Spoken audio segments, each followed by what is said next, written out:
Bersama kita santai je santai je tapi very santai tetapi begitu teknikal lah ataupun benda yang nak cakap ni. Alright. Untuk pengetahuan kawan-kawan semua, sebelah saya ni bukan kaleng-kaleng guys. Saya pun sebenarnya berdebar agak ni. Nak cakap lebih-lebih tapi tak apa, kita cuba start talk lah boleh pakai. Memang. So okay. Ada dua kan, nanti kena pas-pas ni mic ni. Kerangka lagi dengan muka ni. Oh, Solomonic ke? Okay. So, kita live di dua platform. Saya punya, Sufi Kamari at SK. You guys boleh follow. Datuk Sri Zain Muhammad 19. Tanahku. Oh, memang. Masuk-masuk. Ada tripod? Boleh. Oh, macam tu je. Tripod lah, stable. Tak apa, okay. So, Datuk Sri IR Zain Muhammad ni adalah merupakan pengerusi Proklamasi Melayu bagi negeri Selangor dan juga merupakan mantan minister guys, Kerja Raya di zaman Datuk Sri Abdullah Ahmad Haji Badawi, Tun Abdullah Badawi. Dan now we are here for tonight. So, banyak kita discussion tadi. So, kita akan bawa pada anda. Tolong share dahulu, tap screen. Naikkan, kita ada tiga live stream kita pada malam ni. Okay, kenapa TikTok? Datuk, mungkin just permulaan. Kenapa you are very suka kot, tertarik kot dengan platform live TikTok ni tu? Sekarang ni live TikTok ni kan satu social media platform yang mempunyai outreach yang ramai kan, terutama kepada golongan generasi muda, dan ini adalah merupakan satu cara baru bagaimana kita nak ambil peluang untuk outreach kepada audien kita. Dan sekarang ni teknologi ni dia mudah. Ya, betul. Dia sebagai satu broadcasting platform. Yes, kalau dulu nak kena tim besar satu nak kena sediakan studio dengan kamera yang besar-besar. Jadi why not kita ambil peluang dan manfaatkan dengan kemajuan teknologi dan juga platform yang ada sini. Dan TikTok ni dia very popular not only in Malaysia, all over the world. Yeah. Alright. Kita cuba dulu share dahulu guys. You guys yang baru masuk. Malam ni kita the very first santai je tapi a very first episode lah kot. Apa katakan episode lah Apa perkara pokok yang kita nak bincang? Yes, a few topics kita akan bincang pada malam ini. Should we wait atau kita proceed saja? Dah, kita sembang-sembang. Sama-sama. Okey, kita betul. Join ni you guys yang saya antara peminat reggae lah. Peminat saya tahu dia nak bahas abang ke uncle, but he will be my yang kita look up sebab dia selalu buat content. Saya peminat Sufi pula. Jangan. Sebab content creator nak tengok, sebab saya suka tengok content. Content satu hal lah kan. How the content being delivered. So uncle Reggae atau brother Reggae kita ni very resourceful lah. Dia ada lah. Dia mewakili third force Third force, yes. Kita pun nak tengok apa yang nak cakap kan. Yang boleh mengubahkan the geopolitik scenario dalam negara kita ni. Okay, you guys tak tahu, sebab saya ni dia masih lagi ahli UMNO katanya. Dan beliau adalah merupakan dulu mantan backbenchers lah tu. Bekas pengurusi backbencher, so it's very good. Saya pun segan ni. Majlis tinggi. Sebab aku dah wampas ni, tapi sebelah. Tapi it's good exposure. Bekas ketua UMNO bahagian Sepang je. Sepang dan Jal. Malah ketua bahagian dulu Shah Alam. Okay. So kita akan malam ni kita akan santai-santai saja, tapi topik utama kita adalah tentang isu Palestin, of course. Isu Palestin yang masih sejak 7 Oktober. Sejak bermulanya konflik serangan Hamas kepada di sana, menyebabkan seluruh dunia gegak gempita lah. Kita dah ada demonstrasi di Masjid Negara. Ketika itu kita melihat kesatuan. Maksudnya saya menyaksikan sendiri time tu ada Ketua Pemuda UMNO, Dr. Akmal, ada menteri Sukan, ada Madli juga ada bersama, Tun Mahathir, of course itu big nama lah. Tapi orang muda Even ketua DAPC pun ada ketika itu. Kawan-kawan kita daripada DAP pun ada juga bersama-sama bersolidariti. But when the times flows dan banyak benda yang berlaku, Datuk, nampak benda yang janggal, which is tentang isu Minggu Solidariti Palestin yang dibawa oleh Perdana Menteri. Kita ucap terima kasihlah kepada PMS kita kerana initiate Minggu Solidariti Palestin tu, which is good initiative lah. Kan? Ya, tak apa, masuk je. Kita akan dia tak masuk dalam ni, dia fokus ni. Man, betul tak? Dia fokus ni kan? Fokus dua, okay, very good. Come.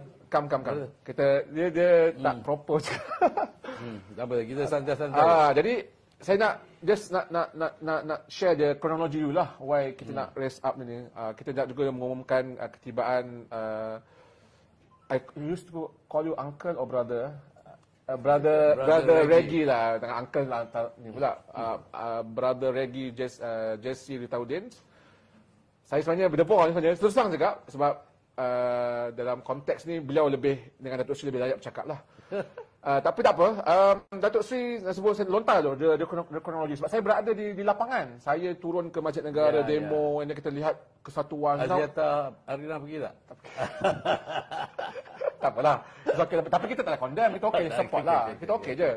But the thing is, kita nampak the starting point is a unity lah. Nampak kan, tapi when the times goes, kita nampak bila Minggu Solidariti Palestin tu, kita nampak pada 30 Oktober, you guys still remember, baru ni, Sabtu lepas, yang minggu lepas, kita berhimpun. I think the largest rally that we've been made in this year, that was a rally that's rally lah. Berapa? 50,000 lebih? More than that lah. Around that. The largest lah. Kesatuan isu Palestin sangat malah segar lah pada orang Islam ataupun Malaysian especially. Dan nampak kesatuan tu. Okay. Tapi ketika hari yang sama, 30 Oktober, sebab saya pantai kereta, Tok Sri, saya memang saya tak perlu ni, saya boleh kepala saya je. Coming. Dia kata pemakaian serban hermas and then bawa senapang tu melambangkan violence and extremism. What for? As a menteri bercakap macam ni, and then Tony Locke hari yang sama juga, brother lagi cakap benda tu promotes violence and extremism. Yalah, benda-benda yang menyebabkan, saya tak tahu boleh sebut Hamas ke tak, kita sebut H lah. Dia tak very sensitive. Then ada 12 MPs, you should remember, 12 MPs daripada PKR, if I'm not mistaken, if I'm not wrong, 12 MP PKR, tapi dia all apa tu sebenarnya semua stop minggu ini mengganggu mood dan juga naratif yang sepatutnya kita Palestine should be unite us lah. So what is your very first comment yang berlaku? Yang pertama ni, I think apa yang kita perlu faham ni, kenapa perlunya kita bersolidariti atas isu yang berhubung kait tentang Palestin ya. Jadi apa yang berlaku sekarang ni? Yang pertama, Netanyahu dengan kabinet perang dia lah, daripada Israel tu mengisytiharkan perang kepada Gaza lah. Gaza ni bumi Palestin, so secara tak langsung ni mengisytihar perang kepada rakyat Palestin lah. Dia sebut je daripada segi isytihar perang kepada Gaza. So apa yang trigger perkara ni berlaku? Kerana pada 7 hari bulan Oktober, secara tiba-tiba berlaku tindak balas yang dibuat oleh pejuang pembebasan Palestin, yang disebut ni kumpulan H ke apa semua and all that, to respond yang selama ni bumi Gaza ni telah pun dipenjarakan. Bukan baru, dah hampir 17 tahun dalam ruang yang begitu kecil. They wall up all this perimeter. Adakan satu Rafah entrance dengan satu entrance. Lepas tu blockage dia punya laut dia semua and all that. Dan bukan hanya itu saja, apa yang berlaku the supply of water, Ya. supply of substantial element yang boleh macam fuel, dengan airspace, constellation and all that. Basically, dia orang ni dah menaluki dan menjajah bumi Palestin di Gaza ni sekian lama. Agree? Ya? Jadi apa yang berlaku pada 7 Oktober tu is the response of these things and all that. Dan dia ambil peluang dengan respon yang dibuat oleh rakyat Palestin pada 7 hari bulan itu untuk mengisytiharkan satu peperangan yang betul-betul orang kata di luar satu imagination yang dapat kita lihatkan and all that. Okay. Sehingga kesaat ini hampir 10,000 orang telah pun terbunuh. Dan setiap saat, setiap malam bom dijatuhkan, diletupkan semua and all that. Dan berapa banyak rakyat Palestin ni yang hampir 1.5 million, termasuklah kanak-kanak ke, bayi, orang sakit ke apa, have been displaced and all that lah. Itu bukan orang yang yang mati saja. Dan apakah moral peperangan ni yang kita nampak pada hari ini? Dalam peperangan ini, yang menguruskan peperangan ni sebenarnya Amerika. They manage this war. Kerana dia sifatkan bahawa apa yang dilakukan oleh tentera Israel ini dengan tindak balas yang dibuat kepada rakyat Palestin on the 7 October is the right of Israel to defend themselves. Dia guna term tu kan. Tapi dia sebut okay, you have the right to defend yourself, you have the right to secure your position and tu. Tapi macam mana yang hampir 2 juta rakyat Palestin di Gaza ni yang selama ni doesn't have the right to have a decent living. Ya, betul. Ya, agree. Kan? Dia gunakan that argument. Lepas tu kalau kita lihat daripada segi Amerika ni they are so proud of their First Amendment. Daripada segi dia punya the freedom of individual, UN, all that. Then are you telling me those people in Palestine doesn't have the right of their First Amendment? Ya. Kan? Kan? Jadi dia bagi jaminan, okey tak apa. You boleh ambil tindak belas tapi dia kata be human lah. Jadi macam mana nak boleh you allow this party pergi bunuh orang, dia tak kira atas apa alasan pun sekali ada, but you advise them do it humanly. Jadi how do we respond to this situation? Kan? Jadi macam mana kalau kita nak respon kepada ni? And pada saya, Reggie, I think I don't think so the Israel bila dia dah masuk ni reoccupied the northern of Gaza ni, you think they will stop it? No, dia akan pergi ke the next thing ni dia pergi yang mana yang dah displaced punya Palestin ni, yang mana berumur 25 tahun ke 50 tahun, yang itu semua potential peganas. Then they will hunt these people. Okay?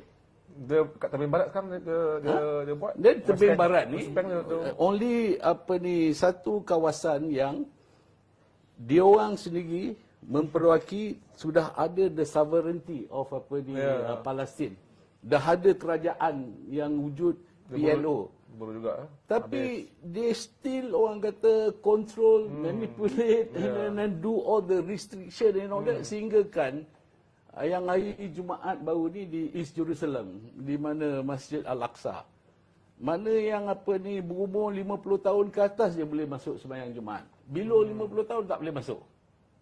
Walhal Jerusalem ni Al-Aqsa ni is satu kawasan yang dipersetujui, yang diurus tadbir oleh kerajaan Jordan. Yang itu pun dia boleh ambil keputusan yang di luar bidang peri kemanusiaan. So kalau kezaliman, orang kata pembunuhan yang dilakukan oleh golongan Zionis Israel ni tanpa ada rasa belas kasihan, tanpa ada rasa peri kemanusiaan. So bila kita bersolidariti untuk memperjuangkan Palestin ni, apa mesej yang kita nak bagi tahu? Kan? I think that is the core issue. Dan nampaknya walaupun beberapa usaha dan tekanan yang dibagi oleh dunia supaya pertama berhentikan orang kata kekejaman dan pembunuhan yang dilakukan ini. Yang kedua, untuk mengadakan temporary ceasefire supaya orang kata segala bantuan kemanusiaan ni boleh masuk ke tu. Yang itu pun benda yang simple pun tak ada. Dato' Sri, for your information, the last Wednesday, I was forum live macam ni dengan Nadir Al-Nuri yang ada bini dekat. Dia bagi tahu kalau benda ni berterusan, restriction ni berterusan lagi 3 minggu ke bulu. Ya. So ke bulu lah. Dia makan rumput lah. Benda ni berlaku semua tu. Macam yang terbaru ni, there is simply no human and no mercy. Saya sebut no mercy. Sehingga kan hospital yang merawat orang yang kena bom, yang cedera yang itu pun dibomkan juga. So, and then the saddest part ni, the American allowed it to happen. Yang kononnya orang kata memperjuangkan tentang soal liberty, soal sovereignty, soal demokrasi and all that semua tu. Jadi this is seriously a wrong message yang given to the world. Dan saya pun tak heran lah bahawa dalam UN punya assembly berapa 124 negara dalam dunia ni yang menyokong supaya berhentikan ni dan ditentang oleh Amerika. Ada berapa? 14 kan? 14. So macam mana kita nak tu? Dan peperangan ini berlaku bukan main-main, bukan main pistol mainan, bukan main bom main-main. Is a real, kan? Kita tengok yang diorang dekat selatan Gaza yang pergi apa? Nanti. Gambar mayat bergelimpangan yang dekat selatan Gaza kan orang arah pergi ke sana kan untuk keluar kan. Adalah rakyat Gaza dia pergi. Yang itu pun ditarget. Dia dalam sana bila dah saturated sana. Jatuh letak bombing kan. Semalam saya mengikuti laporan secara live Al Jazeera. So bagi tahu yang hospital yang di North Gaza ni yang telah pun dapat persetujuan kononnya lah daripada the IDF ni yang Israel Defense Forces ni supaya nak angkut bawa pesakit-pesakit untuk keluar ke Rafah Gate untuk nak mendapat treatment di Egypt. Yang itu pun so jadi macam mana daripada segi soal kemanusiaan. So dalam konteks kita ni untuk menyedarkan rakyat Palestin ni dia bukan satu perkara yang kita ada-adakan saja nak bakar semangat rakyat Malaysia ni, but that is a reality. The allegation on certain politician, mungkin nanti Reggie boleh respond tentang it promotes violence and extremism. You can comment on that. The way the budak pakai serban. Ini garis pandu yang dikeluarkan oleh garis pandu yang dia ni the don'ts dia apa ni the don'ts apa di don'ts untuk Minggu Solidariti Palestin. Hindari politik partisan, jangan memihak atau memberikan platform kepada mana-mana pihak politik. Yang keenam, jangan hanya menonjolkan perspektif satu pihak. Walaupun itu adalah betul. Jadi saya pun tak tahu kalau kita tak boleh nak bercerita tentang apa ni, bagaimana kekejaman, pembunuhan yang dilakukan tanpa peri kemanusiaan. And then how do you explain? To speak up, there's regulations ataupun guideline lah. Ini pada 31 Oktober, I stand. Saya ada masa ada usulah malam tu tiba kat Facebook, Fadina post kat Facebook dia benda ni lah. So kita inquiry lah, hari Selasa, Rabu, Khamis, Jumaat. Yang Jumaat yang latest one dia punya comment tu tak membantu pun. She doesn't explain on this, and until now no explain. Comment sikit lagi, kita bagi lagi sikit to respond.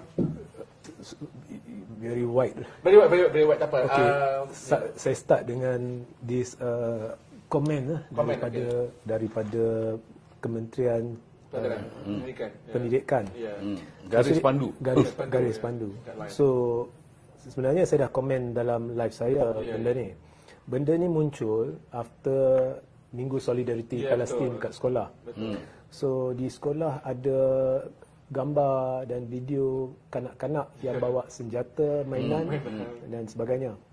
So in the first place saya nak berhenti kat situ sebab di media sosial pada masa yang sama juga dibanjiri dengan gambar atau video gambar kononnya daripada sebuah SJKC, Sekolah Jenis Kebangsaan Cina, di mana ada juga event lain di mana kanak-kanak ada senjata mainan. Okey. So benda ni serentak kan di media sosial. Tapi bila saya perhati the media edifice, media structure, belah-belah kerajaan, belah-belah PH, saya nampak tumpuan masih kepada senjata mainan Minggu Solidariti Palestin. Mereka tak sentuh benda tu, seolah-olah mereka tak nampak di media sosial. Ada juga berlega orang tanya macam mana pula dengan ni yang sekolah Cina ni. So they are not concerned about that. So I think there is some bias there lah. Dan berkenaan dengan garis panduan ni, first thing, bila KKM keluar garis panduan dan di dalam situ dia tulis solidariti hasil nukilan Perdana Menteri Datuk Seri Anwar Ibrahim, saya tak faham apa maksud nukilan Datuk Seri Anwar Ibrahim.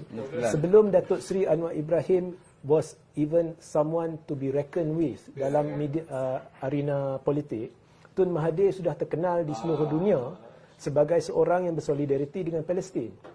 So, saya dengan perkataan itu sahaja, mereka sudah politikkan the thing, seolah-olah menonjolkan, benda ni sebenarnya Anwar lah. Then another thing is, jangan beri pendapat yang berimbang, dia kata kan. Apa yang tak seimbang tu? Israel attack Palestin. Israel penceroboh. Israel pengganas. Orang Palestin mangsa. Apa lagi pendapat yang lebih imbang yang kita nak bagi kat kanak-kanak? Oh, reality yang berlaku di ground. Lepas tu tak boleh bawa bendera. Dia kata nanti ada pihak tersinggung. Saya nak tanya, kalau bawa bendera Palestin, cuba Kementerian Pendidikan namakan siapa yang tersinggung, saya nak tahu. Siapa yang tersinggung? Is it kanak-kanak yang tersinggung, ibu bapa tersinggung? Ataupun ada pihak dalam kerajaan yang tersinggung, you see. So the guideline doesn't make sense. Dan garis panduan ni sebenarnya menonjolkan hipokrisi, satu hipokrisi. Saya tak nak sebut hipokrisi kerajaan. Tetapi kita lepas kepada audience buat kesimpulan masing-masing lah. Who is the hypocrite here when you come up with that guideline? Palestin ni, saya nak share sikit pendapat saya kan. Palestin ni sebenarnya ada isu lain yang mungkin lebih mendalam daripada just a conflict between Hamas and Israel. Sebenarnya, pertubuhan bangsa-bangsa bersatu saya pernah sebut tak boleh berfungsi. Dia Security Council dia, Amerika ada veto power. Dan ada 3 sekutu Israel dalam Security Council. Amerika, United Kingdom dan France. So baru-baru ni contohnya bila kita ada desakan daripada Russia untuk ceasefire. Russia dan China. Ya. So Amerika vetoed the thing. Okay. Dia seorang veto. Alasan yang diberikan ialah dalam resolution untuk minta ceasefire tu, Russia tidak sebutkan bahawa Israelis have the right to defend themselves. Oleh kerana kamu tak masukkan itu dalam draft resolusi, maka kita veto, kita tak setuju dengan ceasefire. Now, bila kita cerita defend yourself, seperti yang Datuk kata tadi, Israeli sudah lama berada dalam mode attack. Dia duduki tempat orang. United Nations dah lama iktiraf Palestine sebagai sovereign state. So they don't call it occupied anymore. They call it the nation of Palestine. So kalau United Nations and the whole world has recognized Palestine as a sovereign state, dan kemudian dia orang ni menceroboh, they are in attack mode. How can you tell that the people in attack mode have the right to defend themselves? In fact, when the Hamas attacked Israel, bagi saya Hamas was defending itself. Betul lah. So bila kita ada situasi itu, there is no solution. United Nations is hypocritical. Kita tak boleh bergantung pada hipokrisi United Nations. That's why kita perlu negara-negara Islam untuk bersatu, solidarity bersama Palestin. That's why it's important. Now, we are Islamic nation. Kalau kita tanya DAP kata kita secular nation. We cannot be a secular nation. Tun Mahathir in 2002, masa dia menghadiri satu forum, gerakan was having an event. On the stage he said, we are a Muslim nation. Then when he came out, the reporter asked him, but Tun, something to the effect of orang non-Muslim might not agree. He said, well, they can have their own interpretation, but we are Muslim nation. Macam mana kita bukan negara Islam? Islam agama persekutuan. Okey, itu pertama. Islam agama bagi persekutuan. Okey. Bagi persekutuan. Nombor 2, kita ada hukum syariah. Kita ada mahkamah syariah. Kita ada agensi-agensi Islam untuk menguruskan hal-hal berkaitan dengan agama dan penganut agama Islam dan bermacam-macam lagi. Itu semua melanggar konsep sekular. Dan tambah pula, ketua negara iaitu yang di-Pertuan Agong adalah ketua agama Islam. Dia ada satu kuasa mutlak yang tidak ada pada eksekutif. Iaitu kuasa dalam hal-hal berkait dengan Islam. Kalau perlembagaan telah memberi kuasa itu kepada Yang di-Pertuan Agong selaku ketua negara, maka perlembagaan itu, the spirit of the constitution recognizes that this is an Islamic country and therefore the ruler of the country has to be given the complete and authoritative power on matters related to Islam, dan dia adalah simbol negara. So bagi saya DAP memperbodohkan rakyat. Okay? You have all this, but yet you say secular, but you cannot defend yourself. Why is it secular? You just say. Dia banyak sebut pasal zaman Tunku. Well, Tunku, how Tunku describe. Tunku never said it was a secular country. Tunku Abdul Rahman was a man. Dia nampak kita baru lepas zaman penjajahan British, orang Melayu dikenali menerusi economic domain. Okey, pesawah, petani. Dan tangkap ikan. Orang Cina lombong, perniagaan. He said we need to stop that. We want to stop identification of a race based on economic monopoly. So dia nak galakkan all that, you see. So Tunku was more of that. He was more of integration. But he never said this is not an Islamic state. He never said that. Yeah, but I think secara mudah kalau kita have a very simple understanding without tengok apa dia punya interpretation and all that lah. Kalau kita tengok perkara 3.1 perlembagaan persekutuan, dia dengan jelas sebut bahawa Islam adalah agama bagi persekutuan. So dia tak kata Islam tu agama rasmi persekutuan. Dia Islam agama bagi persekutuan. Mana persekutuan tu Islam itulah agama kamu. Okey, dan agama-agama lain dia bebas untuk berfungsi. Dan kalau kita terima daripada segi pahaman perkara 31, Islam adalah agama bagi persekutuan.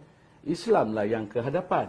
Dia Islamlah yang menjadi dia punya main tu kan. Jadi dia ni amat bercanggah. Pada saya amat bercanggah dengan perlembagaan DAP itu sendiri. Perlembagaan DAP itu sendiri itu dia nak mengembalikan Malaysia ni kepada negara sekular asal. See? Dan dia nak undang-undang yang berasaskan kepada negara sekular asal itu merupakan undang-undang yang tertinggi dalam negara ni. Jadi perlembagaan DAP itu sendiri adalah merupakan satu perlembagaan yang melanggar perlembagaan. Dia ultra virus. Dan pada saya bahawa DAP ni dah boleh diharamkan. Kerana dia jadi kalau kita tengok daripada segi, that's why kita ni menghadapi orang kata macam-macam polemik semua and all that, sebab soal basic ni dah lagi. Dan baru-baru ni pun bila ada, saya ingat sebelum masa pilihan raya di Pulai Nur Jazlan duk sebut, dia kata kalau DAP PH ni nak dapatkan sokongan orang Melayu secara jujur kena drop ni tuntutan sekular.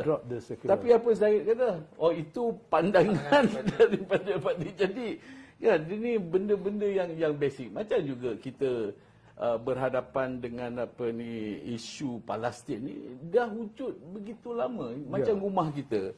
Orang datang mula-mula kata being forced somebody super power lah datang kata okey, ni rumah kau Palestin, okey, orang Israel datang duduk dan kau kena jadi sebahagian daripada kau punya jiran tetangga. But now all this pendatang ni yang datang daripada Israel ni, dia nak overpower the whole bumi Israel. That's why ini yang nak simplify the whole thing. Dan benda ni bukan berlaku sekarang. Dia wujud daripada, saya difahamkan, saya tengah semak daripada segi daripada segi sejarahnya. Actually we are very lucky tau. Lucky in the sense that masa mula-mula nak letak ni semua bangsa Israel ni dekat ini kerajaan British lah, the colonial imperialist master. Salah satu tempat yang dia panggil the colonial straits punya ni, di Pulau Pinang pun it was considered at one time. Dan kerana di Pulau Pinang ni ada sejarah orang Jews, orang Yahudi yang ada dia, memang ada. Kalau kubur dia so dulu masa tu Pulau Pinang was considered. Yang saya tahu Uganda. Uganda Pulau Pinang one of the place that was considered lah.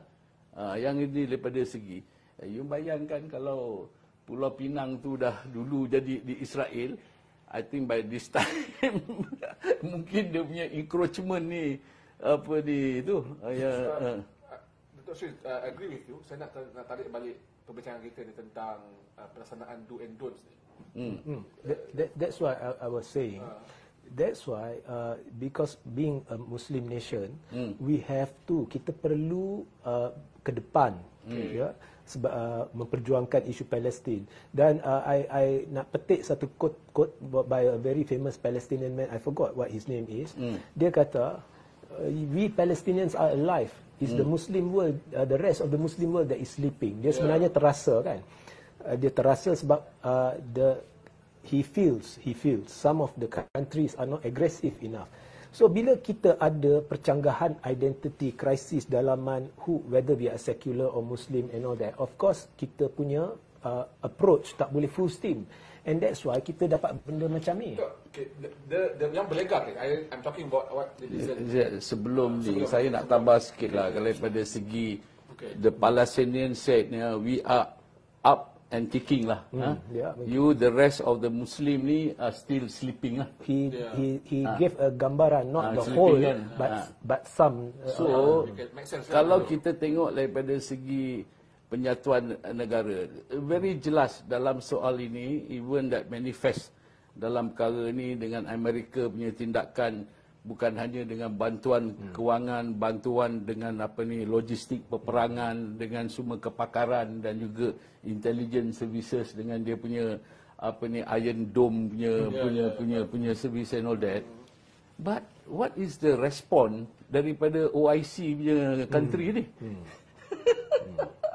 Kan? Itu sebab our brothers yang ni Palestinian kata, they are up and running and still kicking. We are all sleeping. Actually, he was dan not. kita sekarang ni polemik nak on solidarity parlimen Palestin pun ada garis pandu do and don'ts. Yeah. No, this coming, jadi polemik Regi dan Datuk Seri ialah selepas dibantah secara keras oleh kelompok menteri jadi polemik tu. Adakah menteri ni kena istilahnya cucuk hidung lah, cucuk hidung oleh certain menteri yang you know they are the largest party in current government. So benda tu yang menjadi polemik, benda jadi dipolitikkan. Sebab bila mereka bersuara, menteri ikut dan menteri tak defense pun benda ni. Sampai sekarang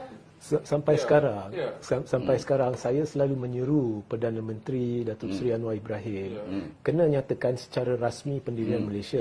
You see, apa yang dia buat, dia pergi ke pentas Minggu Solidarity pentas Solidarity dan dia beritahu Palestinian tertindas, kita Israel sama-sama.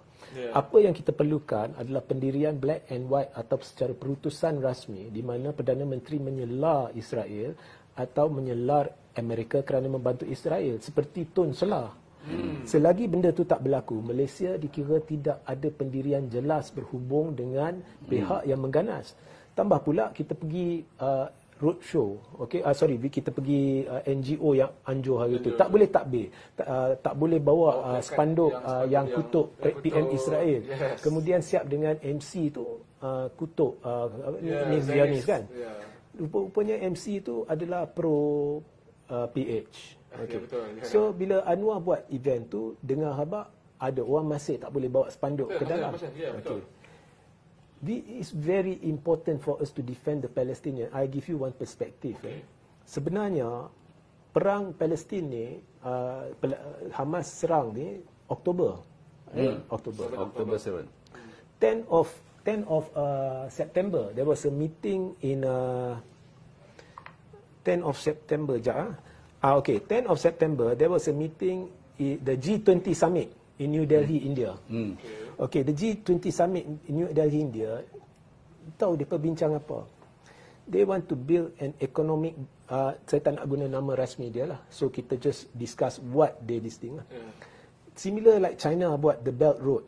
Okay, China has a economic belt road or something like that, road and belt or whatever lah.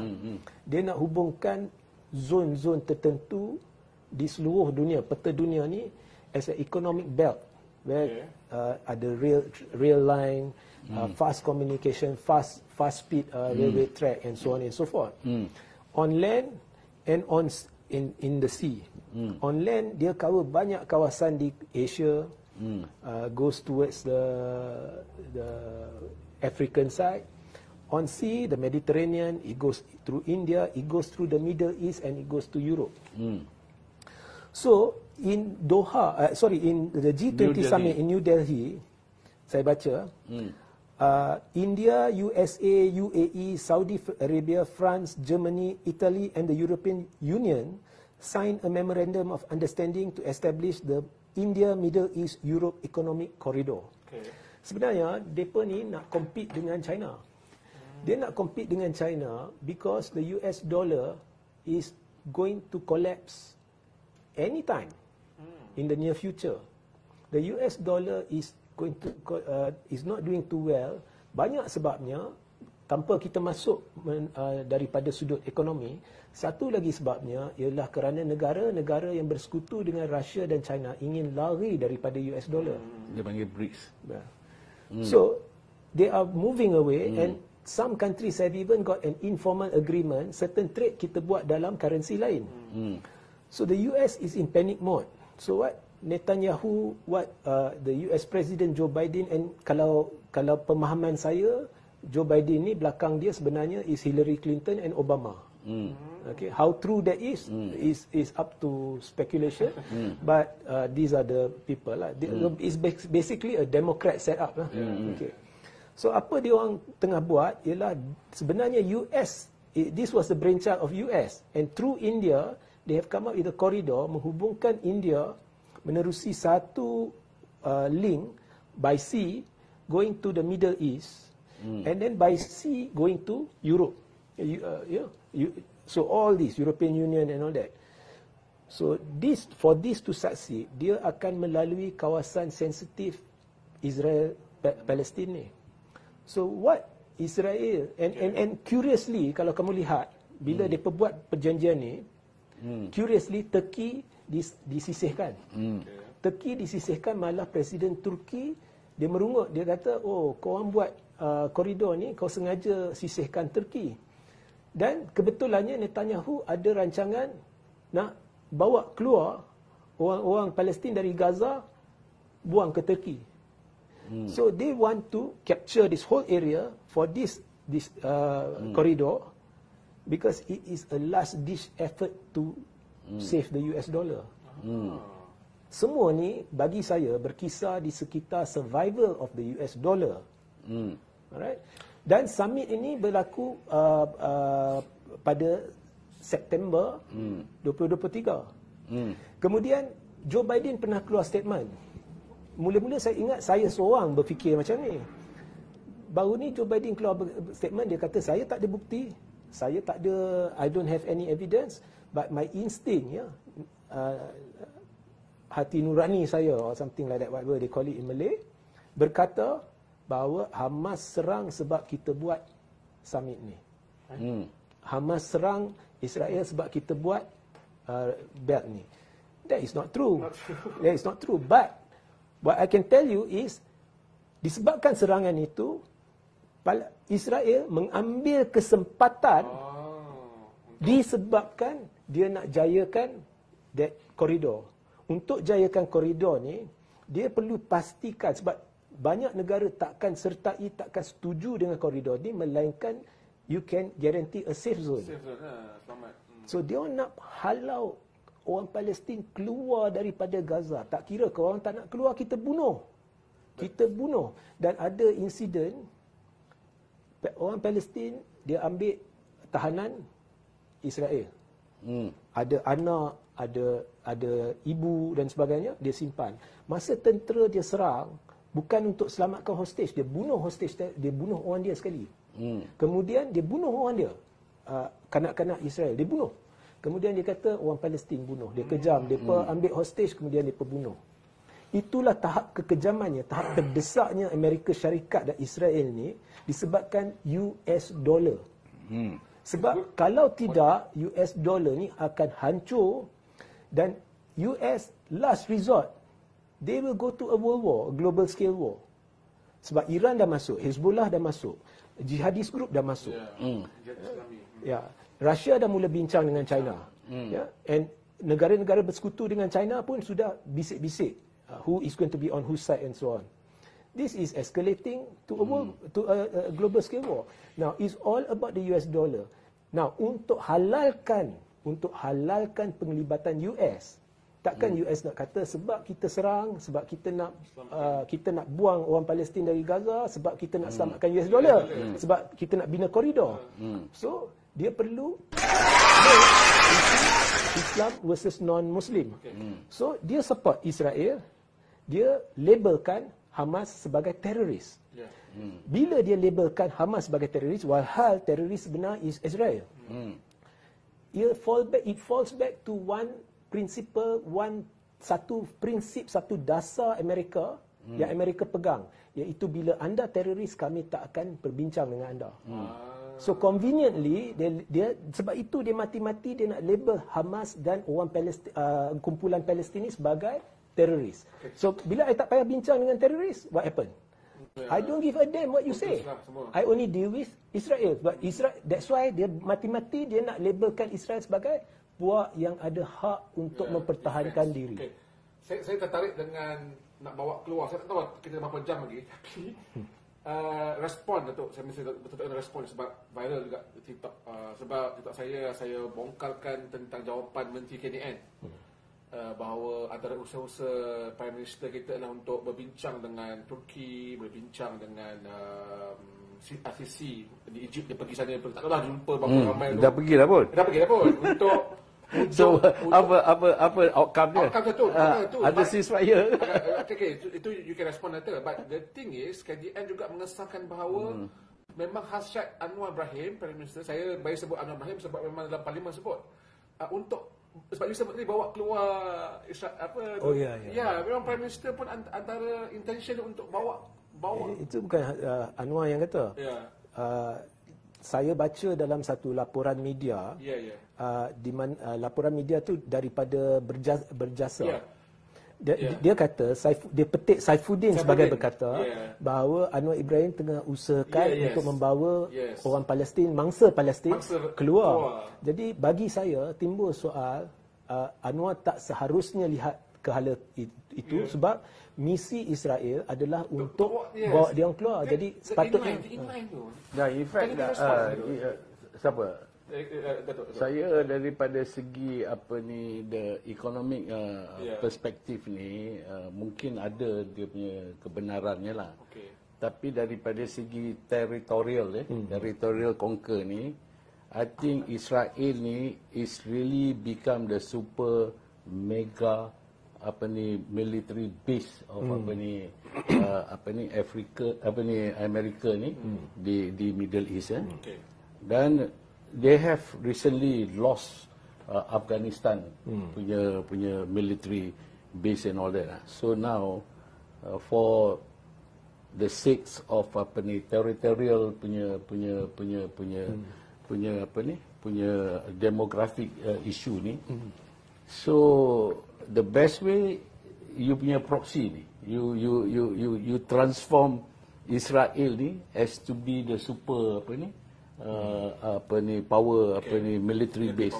Sebab you tengok apa yang berlaku dalam peperangan yang peperangan ni bukan diisytiharkan oleh orang kata negara Palestin yang ada dia punya own sovereignty. Ini peperangan yang diisytiharkan oleh cabinet war Netanyahu terhadap Palestin di Gaza kononnya lah, tapi basically is about the same punya geographical punya territory.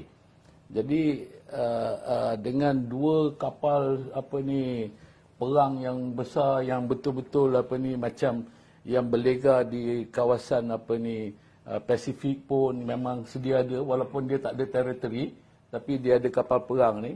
So dia boleh mobilize the two kapal perang yang betul-betul berhampiran dengan Mediterranean to show and reflect that the regional punya participant lah, kalau kata maknanya kalau Turki ke Iran ke Saudi Arabia ke apa and all that, to participate and escalate that war into the regional war, you have to deal with us. And that is the assurance and insurance that have been given to the Israel. Dan kalau tidak, mana mungkin tak nak sampai tempoh 1 bulan dah 3 kali dah dia punya Anthony Blake, dia punya Secretary of State turun naik. Biden pun dah turun beberapa kali secara hands-on. Kalau it is not so much nak tentukan bahawa Israel itu that is our extended military power base in the Middle East punya region lah, kan. Sama ada untuk menentukan nanti laluan belt untuk ekonomi ataupun dollarization yang apa Regi sebut tadi tu menjadi kenyataan, kerana dah ada pun usaha untuk menggunakan alternatif currency exchange daripada dolar dengan renminbi yang dapat sokongan daripada 5 negara-negara besar. That is tu. In fact pun dalam kenyataan dan respon di parlimen pun, saya ingat Menteri Kewangan ke yang dikatakan bahawa salah satu usaha yang akan dijalankan untuk nak mengawal kejatuhan nilai ringgit ni supaya perdagangan ni ditukar antara ringgit dengan contoh renminbi ke dengan dengan tak nak menggunakan lagi US dollar kan. Jadi kita tak tahu macam mana sejauh yang akan memberi kesan and all that lah. Jadi untuk menandangi global punya geopolitical optik ni, saya fikir untuk nak menyelamatkan rakyat Palestin dan bumi Palestin, ini adalah masa dan ketika, terutama negara OIC.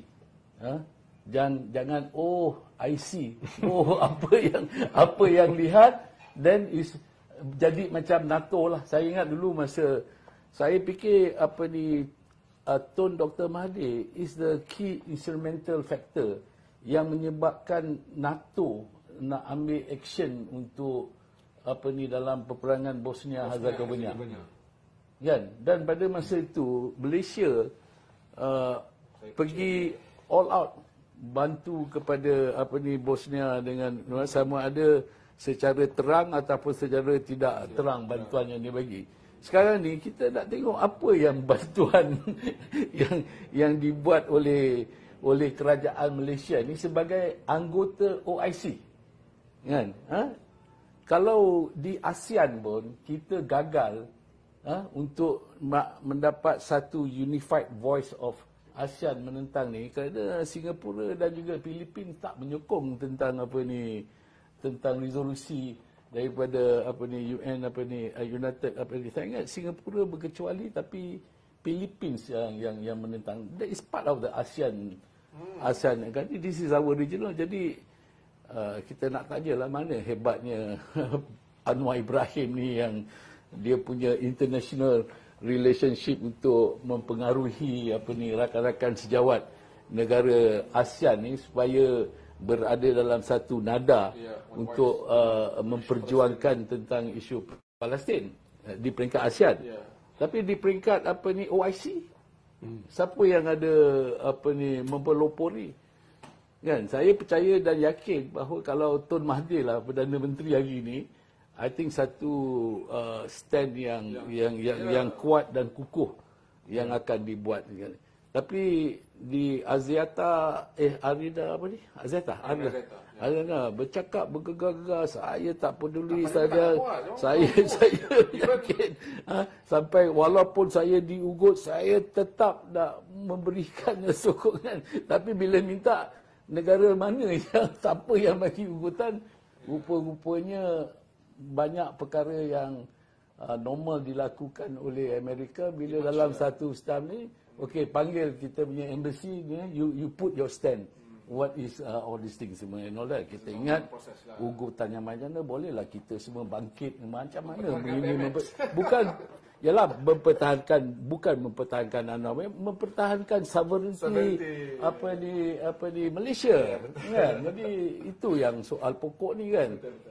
Jadi soal solidarity Palestin ni kita tak boleh main-main. Ini soal pokok kan. Kalau betul-betul ada satu kezaliman daripada segi kemanusiaan yang negara Amerika bercakap tentang soal liberty, the first right of amendment, apakah rakyat Palestin ni tak ada dia punya first right of liberty? Kan? Dia punya tu. So macam mana kita nak berbentak? Dan kita ni sebagai negara OIC yang Islam adalah agama bagi persekutuan menjadi kewajipan kepada kita untuk memberikan segala sokongan kepada saudara Islam kita yang sedang dalam proses di apa yang berlaku pada saya ni is kalau Reggie punya perspektif daripada segi ekonomi, dia nak the safe zone atas laluan the new belt ni. This is seriously the ethnic cleansing yang sedang dilakukan kepada rakyat Palestin. Ethnic cleansing is actually like this. Dia tak nak orang Palestin duduk di bumi Gaza. Okay. Dia ambil pendekatan by hook or by crook. Sama ada kita halau mereka voluntarily go atau kita lakukan genocide, kita kena bunuh, kita tak kisah. Kita nak bom hospital, kita nak bunuh kanak-kanak, kita bunuh tapi kita tak nak mereka duduk bumi Gaza sebab kita nak ada koridor ekonomi yang ni nak selamatkan US dollar. Wow, okay. Saya rasa dah sejam dah untuk kita kita discuss pasal isu Palestin is not going to.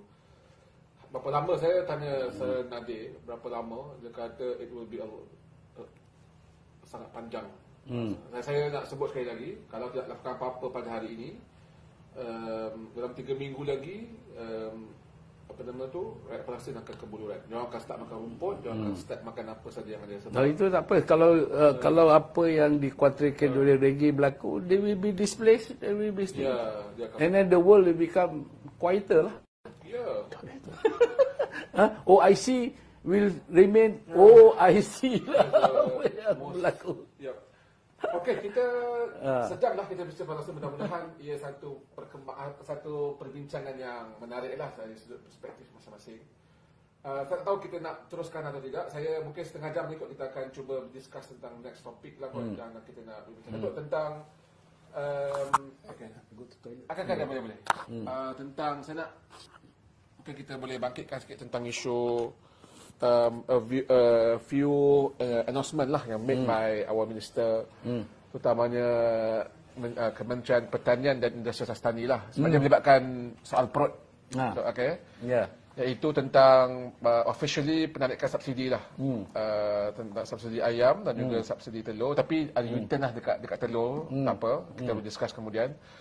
But the thing is, bila berlaku begitu, kita tahu SSL untuk ayam ni 98, 99 almost 100%. Okay lah, it's good, which is they are ready. Tetapi sekarang pun agak stable ayam. So that's why hari ni Fahmi Fadzil hari-hari ambil kat Twitter dia harga ayam berapa.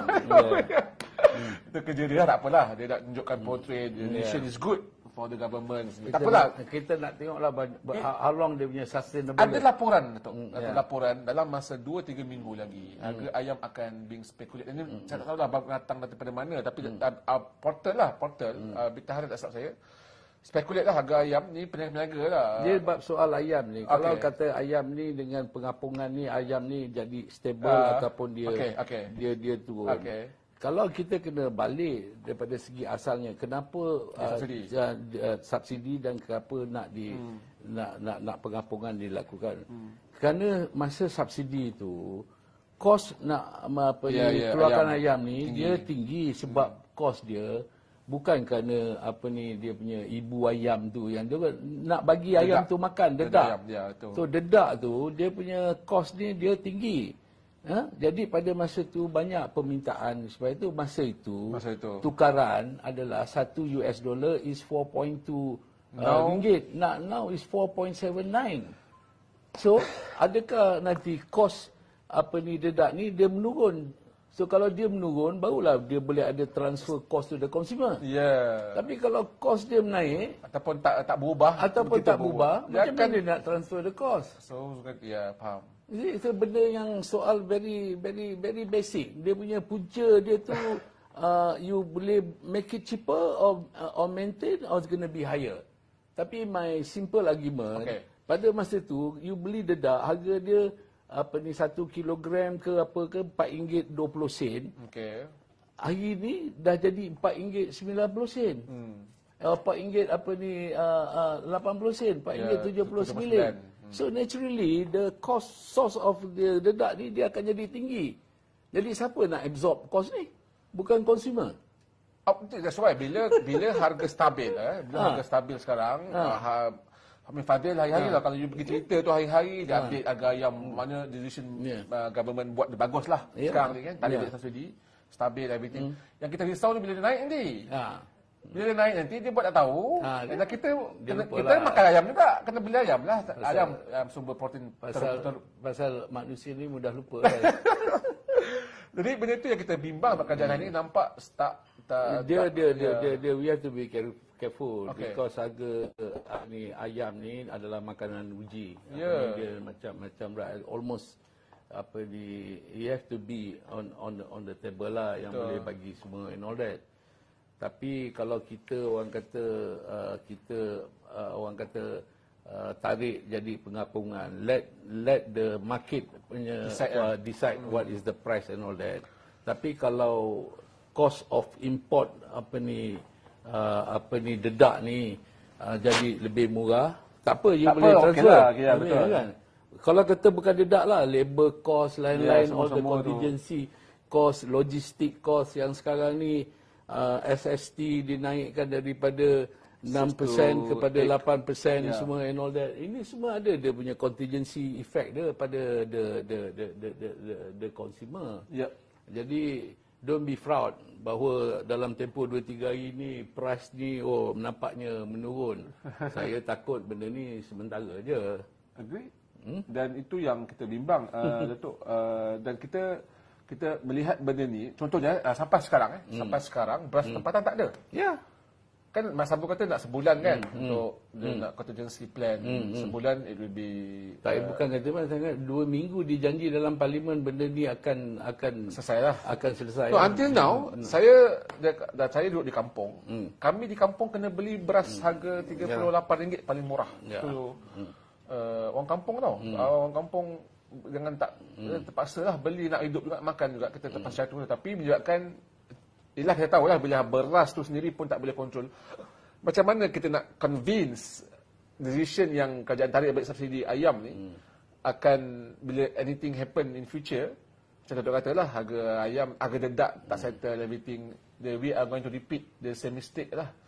Dia satu kan, kalau kita tengok baru-baru ni, belum dalam sejarah Parlimen Malaysia ni banyak mencerita sejarah.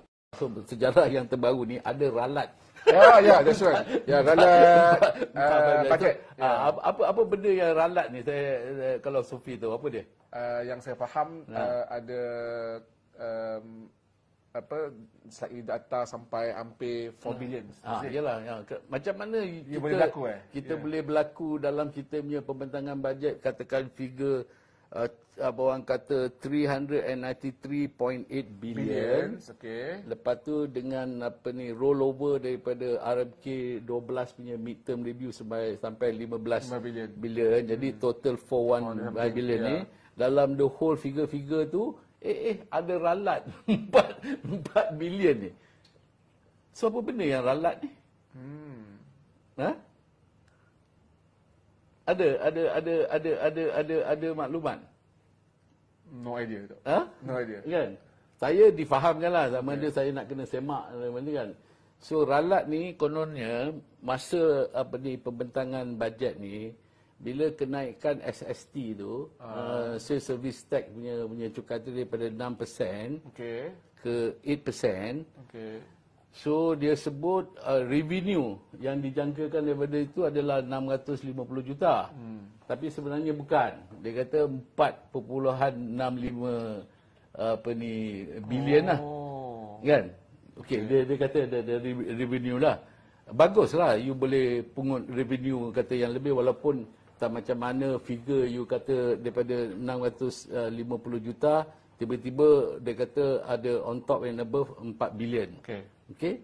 Tapi bila 4 bilion ni datangnya daripada mana? Pada pembayar cukai yang daripada SST 6% kepada 8%. Okey. Tapi you kata you punya inflasi dah terkawal 2%. So kalau revenue ni datang daripada tu pembayar cukai, what will be the cost of doing business and handling semua benda ni. So you nak transfer cost ni dekat mana? Mesti kepada consumer. So price hike will be Jadi yang kita pening ni bila figure you bagi lepas tu ada ralat. Yang ralat ni yang saya difahamkan kerana saya bukan lagi ahli parlimen kan jadi saya tak dapat tengok dia punya statute paper tu apa dia punya tu, tapi if I can understand, I might be wrong, correct me if I'm wrong, bahawa itulah dia, tapi bottom line somebody have to absorb the cost. Kan, pasal you ambil revenue ni daripada pembayar cukai. okay. Faham? Kan? Jadi bila pembayar cukai ni then nanti you punya cost of doing business, everything semua dengan all other contingency punya effect semua and all that, siapa nak transfer cost ni? Dan dia ni tentulah kepada consumer, kepada rakyat, dan secara langsung bila cost you bertambah, inflation you pun naik lah. Oh, itu antara jawapan klasik Rafizi lah yang mempertahankan bahawa we are not facing economic merudum. Kan? Okay. Because of inflasi kita rendah, bla bla bla, which is macam kita dengar, power Rafizi. Komen sikit lagi tentang this. Benda ni sebab dia ekonomi sekatan ni. Sebab dia Rafizi tak nak, saya sebenarnya saya ada pendekatan baru bila talk about government. Sebab saya sudah buat janji that day after saya luahkan rasa, sorry to say, tak puas, meluat saya for the first time, bukan terhadap government, terhadap mereka yang gagalkan kita, lebih gagal dari government kerana tidak melakukan perubahan yang diura-urakan. So saya mengambil tak ada reform, so saya mengambil pendekatan constructive criticism. Dan tambah pula Rafizi baru-baru ni sakit, so we put Rafizi one side. Kita doakan dia sihat. Budget ni we talk on layman term lah. Okay, tanpa masuk teknikal. Budget ni sepatutnya it's very simple. Apakah keadaan negara sekarang? Kita kena ambil kira dalam perbelanjaan tahun depan, kerana perbelanjaan tahun depan akan memperbaiki kelemahan tahun sebelumnya. Betul. Jadi sekarang ni kita dalam keadaan kecemasan, bersempadankan darurat. Walaupun darurat tidak diisytiharkan secara rasmi, tapi bayangkan, Perdana Menteri kita adalah Anwar Ibrahim. Bila ringgit jauh lebih kukuh dari sekarang, bila ringgit masa tu, Anwar tak puas hati, dia kata kerajaan tak reti buat kerja. Dan dia memang ada ungkapkan bahawa dunia sudah hilang keyakinan terhadap Malaysia. Tapi ringgit jauh lebih kukuh. Masa dia belum jadi kerajaan lah.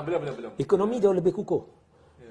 Malah, if you take combine 2022, Ismail Sabri and Muhyiddin Yassin, pelaburan luar negara yang lulus sah, bukan lulus, pelaburan masuk lulus, 260 plus billion. So Anwar dah umum banyak benda, tapi dia tak umum pelaburan lulus. Kalau benar ada 90 bilion ke 100 bilion ke dari China, even 10 bilion daripada Tesla ke apa. Memorandum of understanding dia. Kalau benar mana-mana figure itu diluluskan, ringgit tak akan kena teruk hari ni. So anyway, balik pada tu, dia kata kerajaan tak reti buat kerja. Maknanya sekarang ni kita dah darurat. And okay, itu dari sudut logik lah, nak menyindir Anwar sikit kan. But put that aside, memang darurat. Pada bacaan saya memang darurat. Saya nak kongsi sikit. Tahun lepas, sebelum PRU, saya pernah pergi berjumpa dengan Tengku Razali Hamzah. Tengku Razali Hamzah ni, background dia actually tahap pencapaian ekonomi negara kita, atau lebih spesifik kewangan negara kita banyak terhutang budi kepada Tengku Razali Hamzah. Dan kita terhutang budi pada Tengku Razali Hamzah atas ihsan Tun Razak. Sebab Tun Razak identify Tunku Razali Hamzah sebagai satu ikon yang boleh membawa perubahan. Masa itu Bank Negara, ketua dia adalah Tun Ismail Ali. Tun Ismail Ali. Adik atau abang kepada Siti Hasmah. Masa itu dialah Gubernur Bank Negara. Dia punya connection in the financial world was amazing. Okay. Dan nak terima tak terima, sebenarnya Rothschild, which is the global, they are the big heavyweight in, you nak kata dia orang ni bangsa apa ke apa, tetapi dari sudut kepakaran, you can learn a lot of them from them. And Tengku Razali sebenarnya ada berkawan dengan seorang tu nak belajar how to improve the economy. Tun Ismail introduce him, and this was told to me by Tengku Razali. So after that, that is how he taught them how your country must build the wealth and so on and so forth lah. So bila saya jumpa Tengku Razali ni pembacaan ekonomi dia, kewangan dia ni, he knows what's happening. And he told me what happened today, bahasa krisis makanan, he told me this a year ago. 1 year from now, we are going to have a food crisis, we are going to have a currency crisis, we are going to have an economic crisis. And gambaran yang diberi, kalau ikut cakap dia, memang tepat setakat ni lah. That means next year is mayhem. Teruk. So bagi saya, kita dah bersempadankan darurat. Dan sekarang ni kita ada dalam situasi kecemasan. Tetapi belanjawan tidak kena pada tempat. Bila kita ada situasi ini, kita perlu fall back on our, correct me if I'm wrong, but we have to fall back on our middle class. Because the middle class generates the economy. Kita kena encourage the middle class to spend. Untuk encourage middle class to spend, we must take away the fear. Kita kena alihkan ketakutan middle class ni untuk spend. Sekarang ni middle class ni, dia takut dia tak pernah jadi dalam sejarah, first time. Dia takut sebab aku nak makan beras, nasi pun mahal. Jadi kalau benda tu, bayangkan beras tempatan 66 or 67%.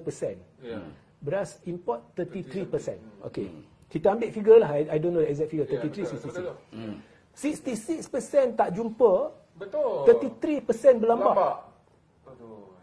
Lepas tu baru ada pihak nak mengaku sebenarnya dia pencampur beras, dia penjual mahal and all that. Okay. So bila orang lihat benda ni berlaku, kalau harga beras I kena bayar RM15 more, RM20 more, better I keep my money. Because maybe who knows, next year saya kena bayar RM50 lebih. I keep my money.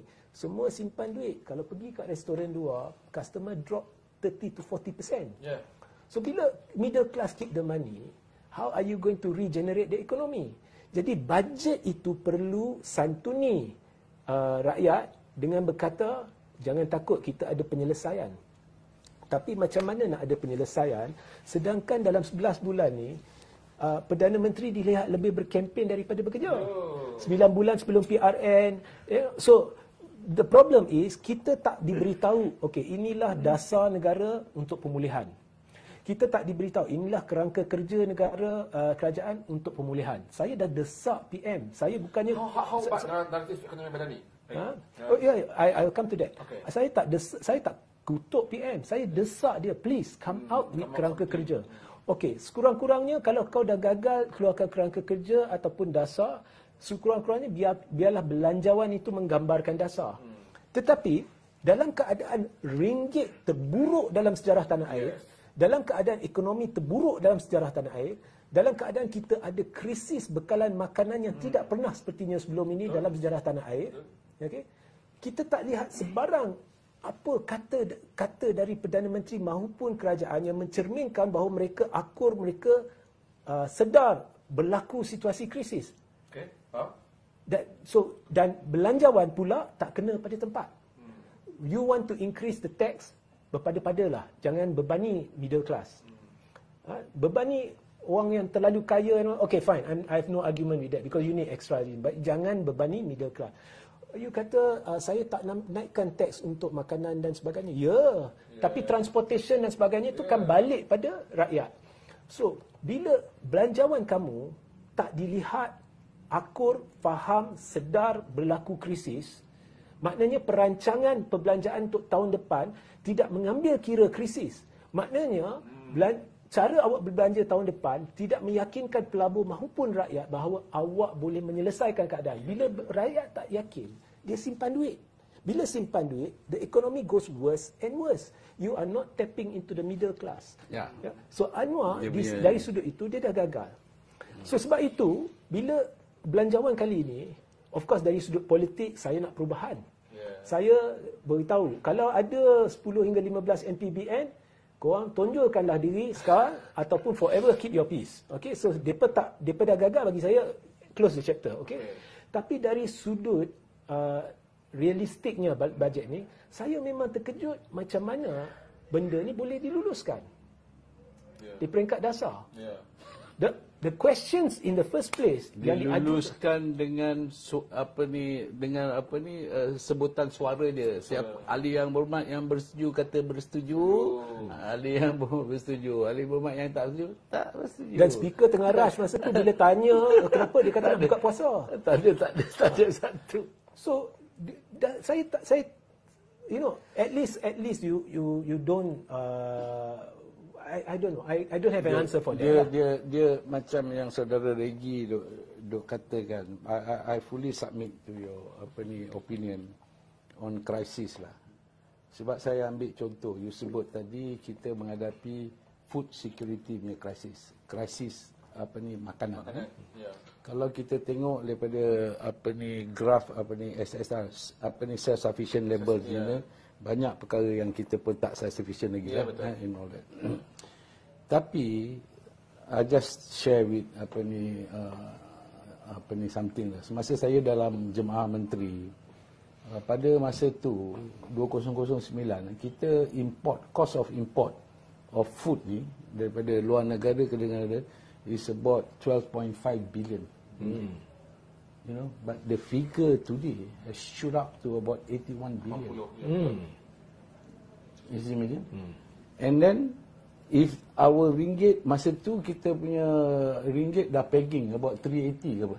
3.8. 3.8 kan, kita peg kan. But sekarang ni, is about 4.79. So this thing will keep on increasing. Dan will keep on increasing. Jadi kalau kita tak dapat kawal benda ni and all that. So now the question is, dengan Kementerian Pertanian dan Keterjaminan Makanan ni, what is your game plan? Kita tak nampak pun you punya game plan ni untuk banyak krisis. Adakah very best question to lagi sorry. Yang kedua ni, kalau kita dalam crisis mode, dalam crisis mode, kita ni ambang crisis and all that, what is our response? So we must act and behave like we are in the crisis.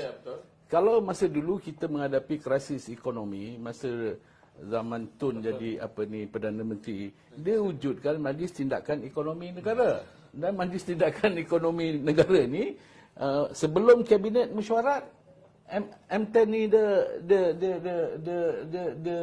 dia mesyuarat. Dan apa pun keputusan M10 tu disampaikan kepada kabinet dan kabinet yang execute. Okay? Sehingga kan bukan hanya di peringkat federal, di peringkat tiap-tiap negeri pun, macam contoh di Selangor, diwujudkan Majlis Tindakan Ekonomi Negeri Selangor. Sebelum jadi bila dalam tindakan ni, apa yang saudara Regi sebut, okay, kerana there is loss of confidence, people doesn't want to spend because they worry about their security, about the money is keep into their own pocket, dan benda tu tak circulate, it will not generate the economic dynamic and the velocity. Betul. So this is salah satu cabaran dia, when people are lost confidence to spend the money is not circulate, then the money is not productive.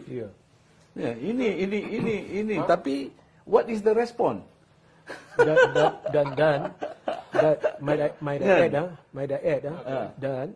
the fact that the ringgit started falling masa pembentangan dan perbahasan bajet is petanda buruk. Ini menunjukkan pelabur tak yakin dengan bajet. Sepatutnya Mr. Anwar announce bajet tu hari Jumaat tu. Sepatutnya kita kan? Adakah kerana Datuk Seri Anwar Ibrahim ada majoriti yang besar, dia feel confidence dengan kerajaan, dia doesn't bother lah dengan semua-semua ni. Itu masuk politik. Politik, betul. Okey, kalau masuk politik, pendapat peribadi saya, Anwar cemas dengan situasi Dia ada dua partikel majoriti macam mana? because I think dia faham benda bahawa ada segmen, ada group. Dia faham. Actually, I think it's an open secret. Macam Hamzah cakap semalam lah. Kalau ikut social media memang rakyat nak kata bila lagi nak bertukar kerajaan ni. I mean, it's an open secret. I actually hari tu saya meletup tu sebab I'm asking people, saya minta orang biar kaki kita pijak di bumi nyata. Everything has to have a deadline. So it's an open secret. Ada 10 hingga 15 MP. Okay. Kemudian ada Sabah Sarawak. Okay. So Sabah Sarawak hanya akan agree jika dia tahu 15 MP ni commit. Dan mereka kena commit bersama-sama who is the next PM. So Anwar knows this. So that's why, coming back to your question, he has 2/3 majority. Now he has 2/3 lah. Sebab kalau kita kira Labuan dan Kuala Kangsar, he has 149. So Syed Saddiq nampaknya andai kata Syed Saddiq terlibat dalam perancangan, sia-sialah. Dah balik pada 149 anyway. Tapi even with that figure, pada hemat saya lah, Anwar cemas. Okay, because MP at the end of the day, mereka akan fikir PRU 16. Trust me. Now, the way the country is being driven, economically and all that, now, bila contohnya Anwar dicemuh ke, Rafizi dicemuh ke, siapa dicemuh ke, mereka dicemuh sekali, mereka longgok sekali. Mereka dilonggokkan sekali. Dan bila anda sokong bajet tu, anda terlonggoklah sekali. Macam TMJ punya respon dalam clause sekejap tu, dia kata Anwar maybe have a good intention to run the country but he have a very poor team. Macam mana? Okay, this one I agree. I agree. Partially. No, TMJ atau KJ? TMJ is it? Because the way I understood it was TMJ asked Khairi, and Khairi said at the beginning it was good, but okay lah. But TMJ punya respon lah. TMJ's response was on the dollar. Yang tepat. Because sekarang seperti janji saya kepada audience ni, saya nak bersikap matang lah. Saya tak nak mengutuk Anwar and all that. So I look on surface lah. On surface Anwar entered. Kita tak mau ambil tahulah dia tipu pengundi dia, semua kita buang lah. He entered, tetapi apa yang saya lihat daripada Anwar ialah Perdana Menteri yang cuba puaskan hati semua pihak. Dan oleh kerana dia nak puaskan hati semua pihak, dia terikat. Now, saya rasa Muhyiddin dalam keadaan majoriti tipis. In fact, Perdana Menteri yang saya baru describe lebih sesuai kepada orang yang majoriti tipis. Bila majoriti tipis, dia memang terikat, dia kena puaskan hati semua orang. Tapi kalau ada Perdana Menteri yang ada 2/3, dia patut berkuasa bebas sebab dia ada sokongan kan. Tapi saya lihat Anwar nampak lebih terikat daripada Muhyiddin atau Ismail Sabri dulu. Dia lebih lembik ke apa? Saya rasa sebab Anwar ni boleh ke karakter dia lembik? Dia bukan orang keras, very firm. Saya rasa ada dari sudut administrative authority dia lembik, because lembik. Dia terpaksa, pengurusan dia lembik lah. Yes, dia terpaksa. Tapi karakter tak lembik. So, dia terpaksa orang kata puaskan hati Sabah, Sarawak, UMNO, Zahid, all this. Okay. Alright, saya dah sejam setengah kita kena end. Kita ucap terima kasih kawan-kawan semua. It's a very good discussion. Ada a few topik tak masuk. Dah lain kali. It shows how Spinta selalu boleh lah yang the key one lah. pemimpin mabuk. Sepintas lalu. Okay, sepintas lalu pemimpin mabuk, saya cuma nak komen begini. Fokus Siapa yang mabuk tu? yang Tiong lah. Tiong King Seng. Menteri Pelancongan. Okey, ada dakwaan dan ada video. Ya, betul. Tiong King Seng tengah dalam keadaan mabuk. Mabuk. So dia tak deny. Ini jawapan dia dalam parlimen. Dia respon dia kepada Mas Rimawati Masjid Tanah. Ini saya nak komen lah sebelum kita bersurai. Firstly, saya lebih suka fokus pemimpin mabuk, bukan menteri mabuk. So, sama ada anda menteri atau anda MP maupun ketua parti maupun naik presiden parti, pemimpin mabuk. Kalau kita lihat dunia luar, bukan kita nak ikut UK, bukan kita nak ikut mak saya. Boris Johnson have to go because dia punya team. Ada ramai pemimpin. Parti dah mabuk di apa ni 10 Downing Street. Malah bukan Perdana Menteri, bukan menteri, malah ketua pembangkang ataupun orang biasa dalam pembangkang, dia terpaksa berundur because as a leader you cannot do that. Okey, bila benda ni ditanya kepada Tiong kata apa? Tiong kata, saya bukan Muslim. Saya bukan Muslim, saya boleh minum. Minum dah mabuk sikit-sikit tak apa. Mesej saya kepada Tiong yang sudah pun saya sebut dalam live saya di Facebook, boleh sebut Facebook? Boleh. Facebook Regi JC Ritaudin, saya dah sebut, ialah in the first place, mengapa libatkan agama? Orang bercerita bukan berkenaan dengan agama. Secondly, di dalam video itu, di belakang ada kain rentang, majlis bersama rakyat. Persoalannya, saya nak tanya Tiong, saya nak tahu, bukan saya nak tuduh, saya nak tahu, adakah event majlis bersama rakyat itu dibuat menggunakan duit peribadi Tiong ataupun allocation Tiong sebagai ahli parlimen atau menteri? Sebab kalau ianya menggunakan allocation, maknanya anda mabuk dalam event menggunakan duit rakyat. Ini semasa di Pelangai kan, di apa ni by election. Di apa ni PDM Temenggung lah. Telemong. Dan kalau event bersama rakyat, mungkin ada di kalangan orang Islam sebagai tetamu. So even dari sudut itu, argument Tiong dah collapse. Lepas itu dia sindir. Dia kata sama juga macam orang Muslim, dia boleh kahwin 4, saya tak boleh kahwin 4. Itu dah kira menyindir. Itu bukan nyindir, itu dah menghina apa ni. So, Tiong saya rasa kurang sopan, kurang ajak lah. Itu pendapat saya.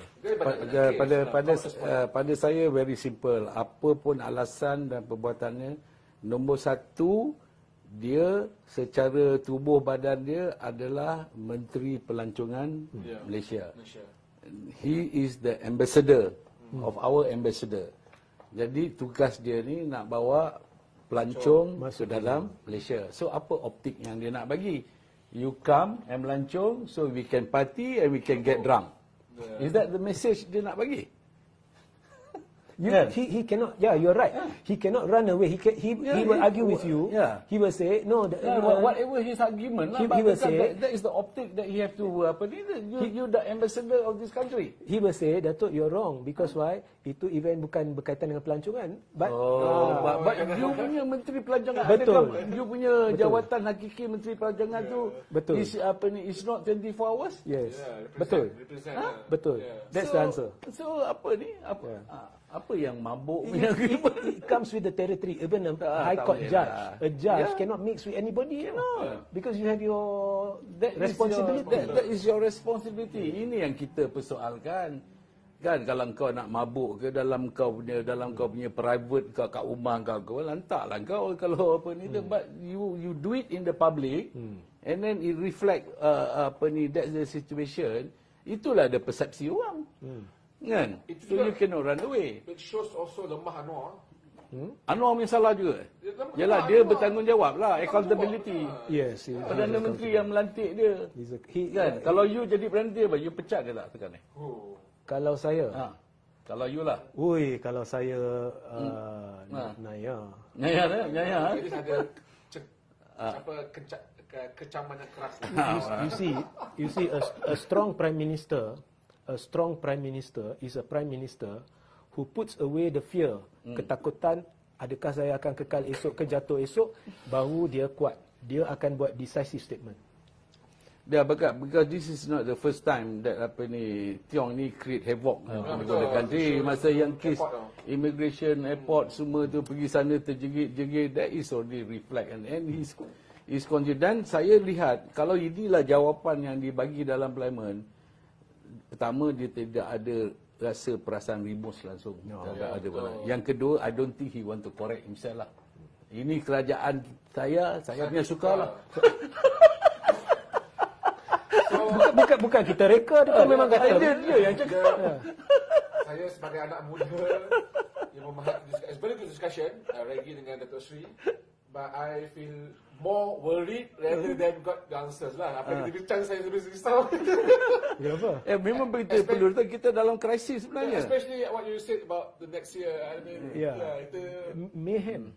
That's why saya rayu kepada ke bawah duli Yang Maha Mulia Seri Paduka Baginda yang di-Pertuan Agong, saya ketepikan politik dan isytiharkanlah darurat sebab tuanku ada kuasa budi bicara mutlak dan benda ni telah saya jelaskan bersama dengan Tuan Muhammad Hanif Katri Abdullah dulu dalam satu sesi. Memang tuanku ada kuasa budi bicara mutlak untuk isytihar darurat. Kita ada krisis. Alright.